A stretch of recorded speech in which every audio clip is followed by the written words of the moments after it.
Solve each of the following square root equations. Check your answers. So first of all, remember our steps are that we have to isolate the square root.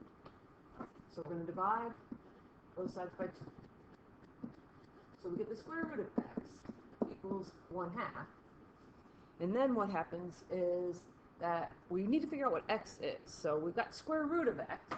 So to undo the square rooting, we're going to square it. Square rooting and squaring are inverse operations.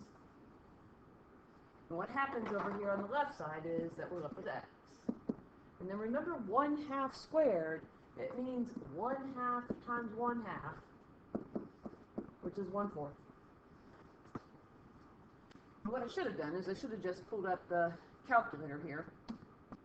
But if we do 1 divided by 2 squared, that gives us 0.25. Remember, it's math, enter, enter, to get to 1/4. Or if we do alpha y equals to get the fraction button, enter, then we've got 1/2 squared. And again, all of those ways we end up with 1/4. Don't forget, however, that we do want to check, because sometimes when we square both sides, we create an answer. So if we type this back in, it's going to be 2 times the square root of 1/4, arrow out, and when we press enter, we should get 1, which is what we had here, which means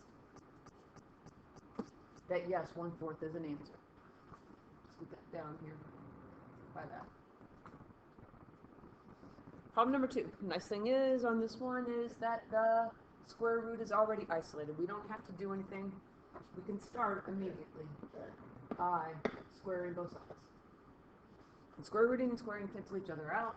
So we get 2x divided by 3 equals 36, 6 squared. Well, let's get rid of the 3. It's 2x divided by 3, so we're going to multiply this side by 3, and we're going to multiply this side by 3. And worst comes to worst, we pull out our calculator again. What's 36 times 3? And it's 108. And then we can divide both sides by 2. So we get x equals 54. After we do that, we want to check our work again, so we have to go back into the original equation. So we need to go back into the square root of 2 times x divided by 3. So that's what we're going to type in. And I am going to use my fraction button this time, but second square root, and then I'm going to do alpha y equals, enter. So now I've got that in. And it is 2 times 54 divided by 3. And what we see is we do get 6. I'm going to clear that and do that one more time. Second square root, alpha y equals, enter. And then 2 times 54 divided by 3. And what we do is we want the other side of the equation to equal 6. And there we have that it does equal 6. And where am I getting the 6 from? We're looking back at the original problem, and it does equal 6. Number 3. Again, nice on this one, that the square root is already isolated. So we can start by squaring both sides. And we end up with 3x plus 4 equals 64. 8 squared. Type it into your calculator if you need to. 8 times 8. And when we solve, subtract 4 from both sides. We get 3x equals 60. And it's 3 times x, so we need to undo that multiplication. So we're going to divide both sides by 3. And x equals 20. Once we do that, we need to go back and check. Again, we're going back and checking in the original equation. So pulling out the calculator, I'm going to clear it here, square root, and then it's 3 times 20 plus 4. And when we press enter, we want the other side to equal 8, and sure enough, the other side equals 8. So again, so far so good. No extraneous solutions meaning that it looks like it's a perfectly good answer, but it doesn't work when we type it into our calculator. It doesn't equal the other side of the equation. Problem number 4. We need to go back to isolating the square root. So what we're going to do is we're going to add 5 to both sides to start. And we have 1/2 times the square root of x equals 7. Well, it's 1/2 times the square root of x. Let's get rid of that fraction by multiplying this side by 2. If we multiply the left side by 2, we need to multiply the right side by 2. And now we have 1 times the square root of x, which is really just the square root of x, equals 14. We've isolated the square root. And now what we want to do is we want to undo that. So we're going to square both sides. And when we square both sides, we're left with x equals 196. If you don't know that 14 squared is 196, type it into your calculator. But after all of that, we need to go back and we need to check. So when we go back and check, we're going to type in the left side of the equation. We want it to equal 2. So 1/2, same thing as 0.5 if we don't use our fraction button, square root. And then looking at this, the square root of 196. And then it's minus 5. Arrow out of there, minus 5. And sure enough, it equals 2. So once again, no extraneous solution for problem number 4. Number 5, isolate. And when we isolate, we're going to start with adding 3 to both sides.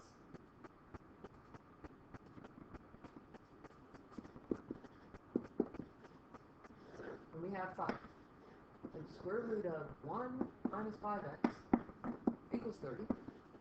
We're not quite isolated, so we're going to try again. Here it's 5 times that square root. So we're going to divide both sides by 5. And when we divide both sides by 5, we get the square root of 1 minus 5x equals 6. Well, now what we have to do is we need to get rid of the square root. We eventually want to figure out what x equals. So we're going to square both sides at this point. Square rooting and squaring cancel each other out. And now what we're left with is we're left with 1 minus 5x equals 36. And we want to solve. So we're going to subtract 1 from both sides. And when we subtract 1 from both sides, we get negative 5x equals 35. And finally, divide both sides by negative 5. And we end up with x equals negative 7. So we want to go back and we want to check our work like we have on every single one, because sometimes we create an extraneous solution. So we're going to go back to the beginning here. We have to use the original equation. We're going to type this in. So it's going to be, if we get to the right thing, 5 times the square root of 1 minus 5 times negative 7, I think is what it was. Here, let me check again. Yep. 1 minus 5 times negative 7. And then arrow out of that, minus 3. And once again, what we want it to equal is, we want it to equal 27. And sure enough, we do. So x equals negative 7. Let me scroll that back in here and just check real quick to make sure I didn't make a mistake.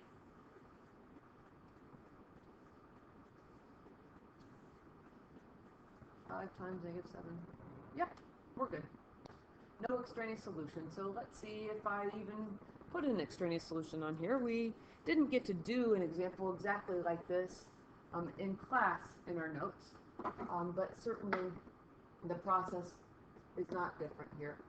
When we do this, our square root is isolated, and we're going to square both sides. Always want to get the square root by itself. So we've got x squared minus 10x plus 25 equals 25. Well, to solve this, we're going to move 25 over, because eventually what we're going to have to do is we're going to have to factor. And the way that I know that we have to factor is because there's an x squared in this problem. So if we take a look at this, this is x squared minus 10x equals 0, because the 25's cancel out. Again, the x squared is a strong indication that we need to factor. And luckily enough on this one, the only thing that we need to do to factor is we need to factor the greatest common factor.